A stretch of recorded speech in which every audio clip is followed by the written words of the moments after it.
সকালে ঘুম থেকে উঠে মনে হলো আজ একটা ভর্তা তৈরি করব, তো দেরি না করে দেখতে পাচ্ছেন ডিম আলু টমেটো একসঙ্গে সিদ্ধ করতে দিয়েছি বন্ধুরা। আসলে সব সময় মাছ মাংস ভালো লাগে না, এজন্য ভর্তা খেতে মন চাইছে রোজার পরে। আসলে কেমন জানি অরুচি, এজন্য একটু ভর্তা তৈরি করছি। দেখতে পাচ্ছেন পেঁয়াজগুলোকে আমি কুচি কুচি করে কেটে নিচ্ছি বন্ধুরা।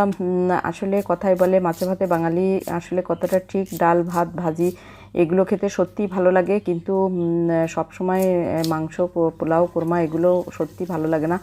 আর বিশেষ করে গরম পড়েছে, এজন্য গরমের দিনে মাছের পাতলা ঝোল ডাল এগুলো সত্যি খেতে ভালো হয়, তিতা জাতীয় খাবার।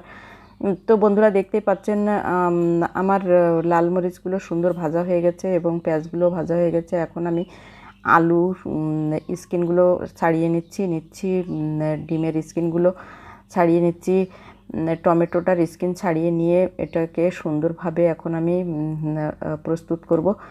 তো বন্ধুরা আপনারা আসলে এভাবে একটু ভর্তা টর্তা তৈরি করে খেয়ে দেখবেন, কতটা ভালো লাগে, মুখের রুচি বেড়ে যায়। আসলে কেমন জানি অরুচিতে ভুগছি, কিছুই ভালো লাগছে না, এজন্য ভর্তাটা আমার খেতেই হবে। শুধু মনে হচ্ছে কখন রেডি হবে, কখন খাবো। আসলে কেন জানি ভর্তার উপরে খুবই মন চাইছে।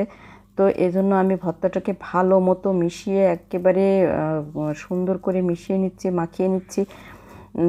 যত মাখাবেন ভর্তা তত ভালোই লাগে খেতে। আপনারাও এভাবে করে দেখবেন। দেখতেই পাচ্ছেন বন্ধুরা আমি এখন টমেটোটাকে চটকে নিচ্ছি, সাথে ডিম আলু সব কিছু আছে। এখন আমি এখানে দিয়ে দিব সরিষার তেল।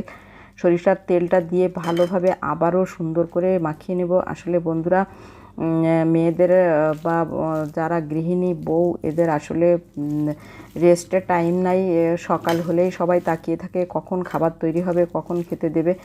আসলে আমাদের ঈদ বলে কিছুই নাই, আমাদের জন্য শুধু রান্না বান্না, চুলার পাশে যাওয়া, কি আইটেম কখন কি করতে হবে, কোনটা খেতে হবে, কোনটা রান্না করতে হবে, সবার কি পছন্দ ইত্যাদি এগুলো মেনটেন করতে করতে আর নিজের জন্য কোনো কিছু ভাবা হয় না। তো দেখতে পাচ্ছেন বন্ধুরা অসাধারণ একটা হট ভর্তা আমি তৈরি করে ফেলেছি। এখন খাওয়ার পালা। এখন আমি তাড়াহুড়া করে প্লেটে ভাত খুলে নিয়েছি, ভাত নিয়ে ভর্তা নিয়ে মেখে খাওয়া শুরু করছি। আজ এ পর্যন্ত, সবাই ভালো থাকুন, আল্লাহ হাফেজ।